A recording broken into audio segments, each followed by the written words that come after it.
भागवत महापुराण की जय। कुंज बिहारी लाल की जय।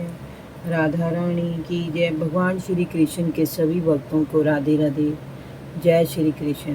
आज मैं आपको सुनाऊंगी भागवत महापुराण चतुर्थ स्कंद में 12वां अध्याय, ध्रुव को कुबेर का वरदान और विष्णु लोक की प्राप्ति। श्री मैत्रेय जी ने कहा, विदुर जी, ध्रुव का क्रोध शांत हो गया। वे यशों का प्रदेश छोड़कर कुबेर जी के यहाँ गए। उस समय यश, चारण और किन्नर उनकी स्तुति कर रहे थे। उन्हें देखकर ध्रुव हाथ जोड़कर खड़े हो गए और मन ही मन कुबेर जी की स्तुति करते हुए अपने कृत्य के लिए क्षमा याचना करने लगे। स्तुति समाप्त होने पर कुबेर जी ने ध्रुव की ओर दृष्टिपात करके कहा, हे शुद्ध हृदय क्षत्रिय कुमार, तुमने अपने पितामह के उपदेश से यशों के प्रति अपने वैर भाव को त्याग दिया है। इससे मैं बहुत प्रसन्न हूँ। वास्तव में ना तो तुमने यशों को मारा है, ना यशों ने तुम्हारे भाई को। समस्त जीवों की उत्पत्ति और विनाश के कारण सभी महाकाल ईश्वर हैं। ये मिथ्या बुद्धि कि मैंने ये किया अथवा तूने ये किया जीव को अज्ञान के कारण ही प्राप्त होती है। अज्ञानवश वह इस शरीर को ही आत्मा मान लेता है, अर्थात इसे ही कर्ता समझने लगता है। तभी ऐसा प्रतीत होता है जैसे स्वप्न में देखे गए किसी कर्म को जीव अपने द्वारा किया गया मान बैठता है। इसी कारण ये मनुष्य का जीवन संसार के विविध बंधनों में फंस कर अनेक दुख उठाता है।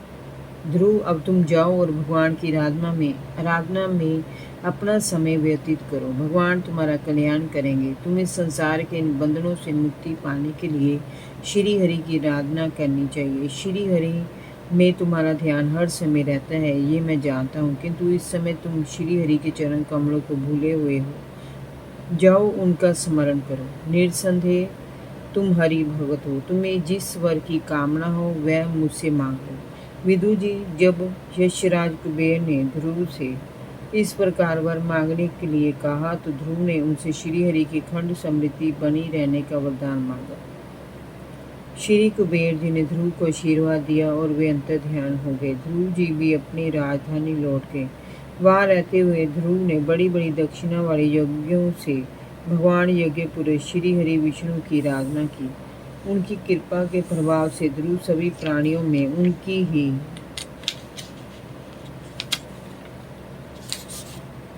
छवि देखने लगे। उनकी प्रजा भी अपने राजा का बड़ा आदर और सम्मान करती थी।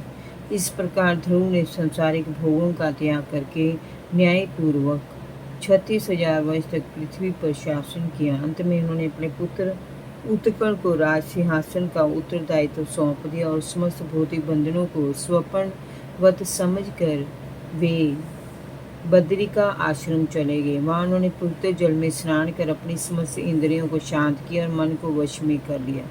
फिर उन्होंने प्राणायाम द्वारा वायु को वश में किया। उन्होंने अपने मन को परमात्मा के विराट रूप में स्थिर कर दिया। उसी विराट रूप का ध्यान करते हुए शून्य निर्विकल्प समाधि में लीन हो गए। उस अवस्था में विराट रूप का भी उन्होंने परित्याग कर दिया। इस प्रकार श्री हरि का निरंतर चिंतन करने से उनकी आंखों से अविरल आनंद के अश्रु बहने लगे। देहानुभूति न रहने से मैं ध्रुव हूँ की स्मृति भी लोप हो गई।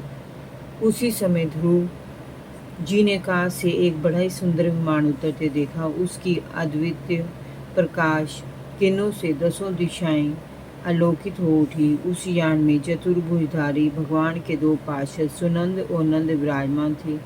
यान को धरती पर स्थिर करके दोनों पार्षद ध्रुव के पास आए और बोले, राजन, आपका कल्याण हो, ध्यानपूर्वक हमारी बात सुनिए। आपने 5 वर्ष की अवस्था में ही अपनी तपस्या के बल पर सर्वेश्वर भगवान को प्रसन्न कर लिया था। हम उन्हीं भगवान श्री हरि विष्णु के सेवक हैं। हम आपको वैकुंठ ले जाने के वास्ते यहाँ आए हैं। आपने अपनी भक्ति से संदेह विष्णु लोक में जाने का अधिकार प्राप्त कर लिया है। सप्त ऋषि भी उस लोक तक नहीं पहुँच सके। वे नीचे से ही उसे देखते रहते हैं, क्योंकि वहाँ पहुँचना अत्यंत कठिन है। सूर्य, चंद्र, नक्षत्र और नारायण भी निरंतर उस लोक के चक्कर लगाते रहते हैं। चलिए अब आप उसी विष्णु धाम में निवास कीजिए। भगवान विष्णु का वह परम धाम सारे संसार में वंदनीय है। आप वहां चलकर विराजमान हो। ये श्रेष्ठ विमान श्री हरि ने आपके लिए ही भेजा है। श्री मैत्रेय जी ने कहा, विदु जी, इस प्रकार भगवान के पार्षदों के मुख से अमृतमय वचन सुनकर ध्रुव जी ने स्नान करके बद्रिका आश्रम में रह रहे सभी ऋषि मुनियों को प्रणाम कर विदा ली और विमान की प्रदक्षिणा करके जैसे वे विमान की ओर बढ़े वैसे ही मृत्यु रूपी काल उनके सामने आ खड़ा हुआ और मुस्कुराने लगा। लेकिन ध्रुव ने किंचित भी भयभीत न होकर मृत्यु के शीश पर अपना पैर रखकर विमान में प्रवेश किया। उसी समय ध्रुव को अपनी माता का ध्यान आया तो श्री हरि के पास सुनंद और नंद ने उनके मन की बात जानकर उनसे कहा कि उनकी माता सुनीति तो पहले ही उनसे आगे एक अन्य विमान से विष्णु लोक जा रही है। ध्रुव ने उन्हें जाते हुए देखा और अन्य बहुत से ऋषि मुनियों को दूसरे विमानों में चढ़कर विविध लोकों में जाते हुए देखा। ध्रुव ने सूर्य और चंद्र आदि ग्रहों को भी देखा। सब ऋषियों के भी दर्शन किए। उन्हें पीछे छोड़ते हुए वे तीव्र गति से विष्णु लोक पहुँचे। इस लोक में उन्हीं की पहुँच होती है जो दिन रात प्राणियों के कल्याण के लिए शुभ कर्म करते रहते हैं, जिनका हृदय सदैव शांत रहता है, जो समदर्शी हैं, शुद्ध चित्त वाले हैं और सभी प्राणियों को प्रसन्न करने वाले हैं। भगवान श्री हरि की भक्ति ही जिनका परम लक्ष्य है, वहां पहुंचकर उन्होंने श्री हरि के दर्शन किए। विदु जी, इस प्रकार उत्तानपाद के पुत्र भक्त ध्रुव ने तीनों लोकों से ऊपर उस विष्णु लोक को प्राप्त किया। उस लोक की महिमा समय देव ऋषि नारद ने प्रचेताओं की यज्ञशाला में इस प्रकार गए। पति परायण सुनीति के पुत्र ध्रुव ने अपनी तपस्या के बल पर जिस प्रकार का परम पद विष्णु लोक में प्राप्त किया, वैसे पद को पाने के लिए ऋषि मुनि निरंतर प्रभु की आराधना किया करते हैं, किंतु फिर भी वे वहां नहीं पहुंच पाते। साधारण राजाओं की तो बात ही क्या है, भगवान तो भक्त के वश में होते हैं। तभी तो अपनी 5 वर्ष की अवस्था में ध्रुव ने भगवान श्री हरि के दर्शन पाए और उनसे ध्रुव पद प्राप्त किया। विदु जी, साधुजन इस ध्रुव चरित्र की बड़ी प्रशंसा करते हैं। ये चरित्र धन यश आयु की श्री वृद्धि करने वाला अत्यंत पवित्र और अति मंगलमय है। इससे स्वर्ग की प्राप्ति होती है, जीवन मरण के चक्कर से मुक्ति मिलती है, समस्त पापों का नाश होता है, दुखों का अंत होता है और भगवान की भक्ति करने की प्रेरणा प्राप्त होती है। ध्रुव जी के इस चरित्र का कथन और श्रवण प्रांत और सायंकाल नित्य करना चाहिए। ध्रुव जी के कर्म सर्वत्र प्रसिद्ध और पवित्र है। जय जय श्री राधे।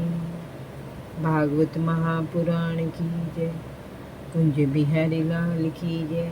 भगवान श्री कृष्ण के सभी भक्तों को राधे राधे। जय श्री कृष्ण।